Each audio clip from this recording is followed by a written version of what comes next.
En 1815, la défaite de Waterloo met fin aux guerres napoléoniennes. Après 10 ans de règne à la tête de la France, Napoléon Ier est exilé à Sainte-Hélène.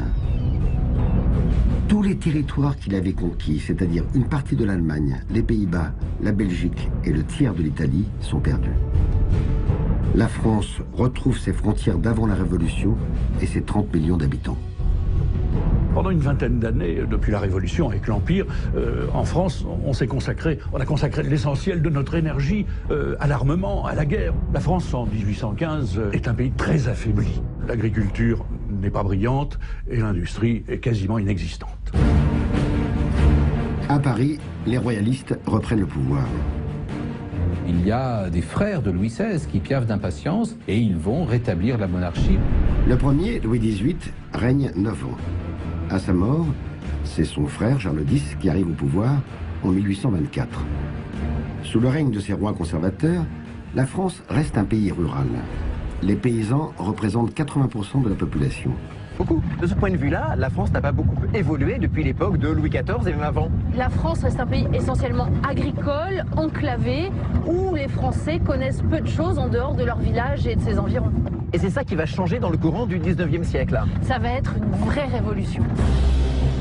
Les premiers bouleversements commencent lorsque le roi Charles X doit quitter précipitamment le trône après seulement 6 ans de règne. Charles X tape sur la table en disant « C'est le retour à la monarchie, je suis le roi de droit divin ». Alors très rapidement, les Français vont réagir très très mal. En 1830, il veut même gouverner sans le Parlement. Et là, ça va susciter une véritable révolution. Ça y est, ils sont là. Nous sommes prêts. Ils sont là, on y va. Les 27, 28, 29 juillet 1830, Paris se soulève, ce sont les Trois Glorieuses qui vont contraindre le roi à l'exil. Cette révolte parisienne ravive les idéaux de la Révolution de 1789. Serait-ce le retour de la République? Après 3 jours d'émeute, c'est finalement une monarchie parlementaire qui s'installe pour 18 ans.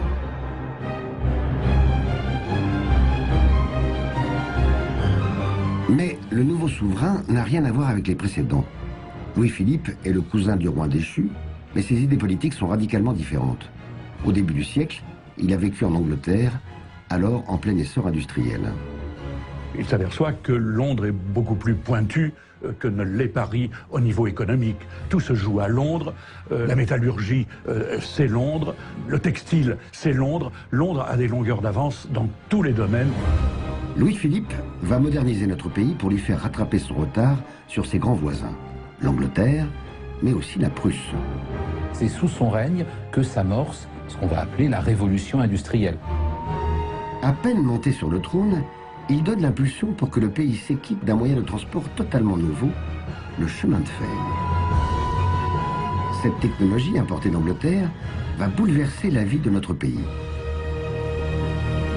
Paris, en cette année 1848, est en pleine ébullition. Le pays connaît une crise économique et le roi réformateur Louis-Philippe a perdu la confiance du peuple. Louis-Philippe a déçu. Les démocrates avaient placé des espoirs dans ce régime au début. Et puis petit à petit, ce régime devient plus autoritaire, ce qui fait que les démocrates s'en détachent et vont souhaiter en fait la République. C'est une nouvelle révolution. Après 3 jours de combat, le roi abdique et s'enfuit en Angleterre.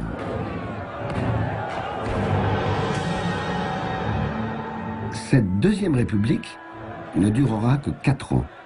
Mais elle va prendre des décisions majeures qui sont encore la base de notre système politique. Quelle va être la première proclamation des Parisiens lorsqu'ils se révoltent en 1848? Le suffrage universel. Bien sûr, il est strictement masculin en 1848, mais c'est une énorme conquête. C'est la grande révolution politique. Il y en a d'autres, hein. Il y a la suppression de la peine de mort en matière politique, le rétablissement de la liberté totale de la presse et d'expression. Tout cela fait que se fonde un régime radicalement nouveau.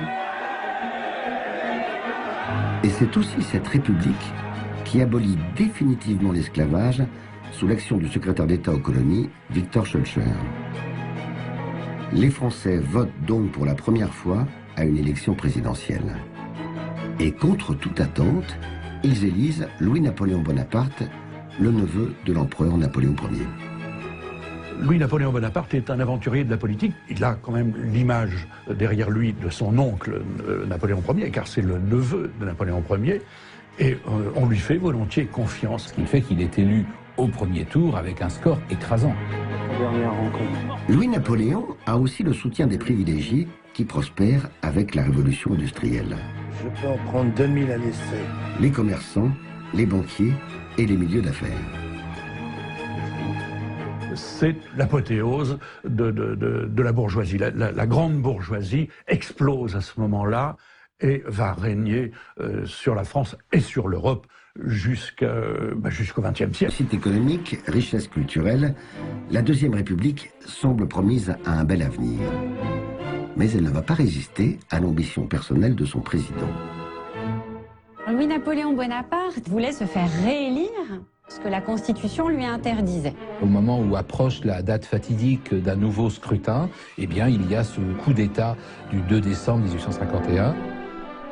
En 24 heures, Louis-Napoléon Bonaparte fait arrêter ses opposants et s'octroie les pleins pouvoirs. Au lendemain du coup d'État, il reste président de la République, mais d'une République autoritaire. Et puis, au bout d'un an, 2 décembre 1852, eh bien, il devient empereur sous le nom de Napoléon III. L'instauration de ce régime autoritaire ne ralentit pas la révolution industrielle, bien au contraire. Napoléon III accélère encore la modernisation du pays et impulse des changements dans tous les domaines. Yann. Napoléon III, qui est un vrai politique, fait bien attention de ne pas se couper de ce monde ouvrier qui est en train de croître. C'est quelqu'un qui a des idées sociales, qui crée, par exemple, les premières caisses de retraite. Il reconnaît le droit de grève. Il va être à l'initiative de quelques cités ouvrières modèles. Innovation technique, dynamisme économique et rayonnement de la cour impériale, la France connaît la réussite sur le plan intérieur. Et Napoléon III remporte aussi d'importants succès sur la scène internationale. En 1859, la France aide les Italiens à se libérer de la domination autrichienne. Elle reçoit Nice et la Savoie en remerciement et retrouve une place importante en Europe. Louis-Napoléon porte le nom de Bonaparte et il reste sans doute nostalgique de gloire militaire.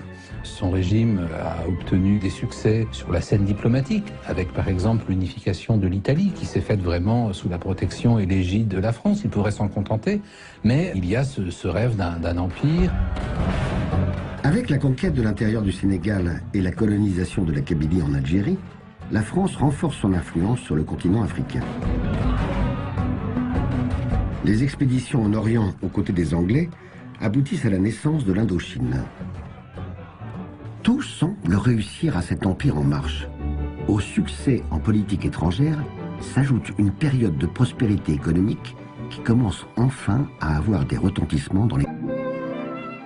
Le bilan du Second Empire est absolument positif, économiquement, socialement. C'est une période richissime pour l'histoire. C'est alors que l'empereur fait une incroyable erreur politique. Depuis quelques années, le puissant royaume de Prusse ne cache plus ses ambitions. Bismarck, son Premier ministre, se dit qu'une guerre avec la France serait un bon moyen d'unifier l'Allemagne. Il va entraîner Napoléon III dans une guerre désastreuse pour la France. En un mois et demi, l'armée française est balayée et finalement défaite à Sedan.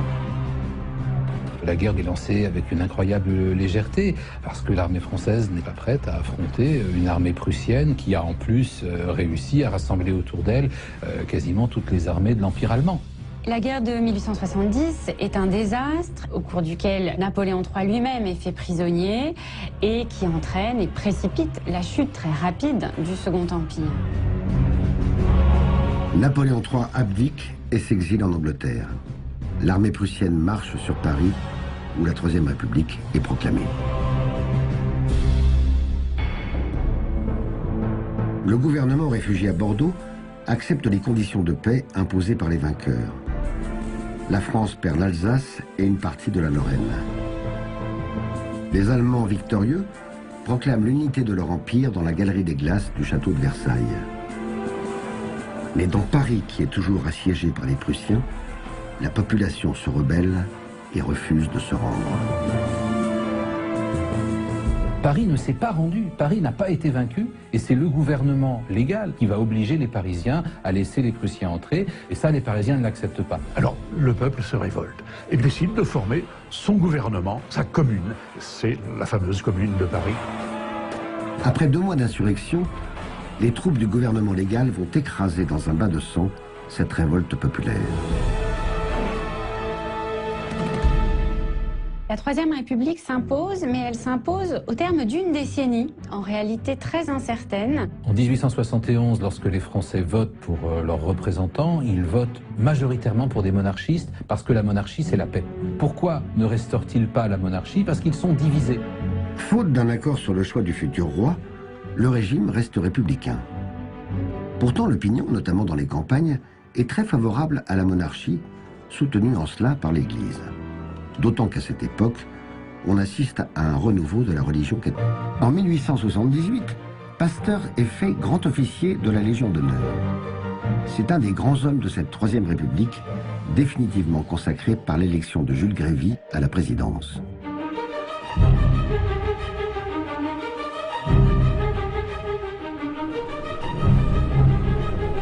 Sous son mandat, les pouvoirs du Parlement sont renforcés.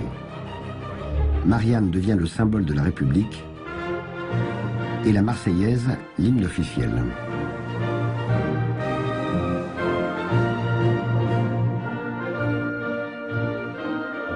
C'est à ce moment-là que le 14 juillet est instituée fête nationale. Cette Troisième République, elle réussit, après 1879, la conquête des Français, à la fois sur un plan symbolique et puis sur le plan des lois.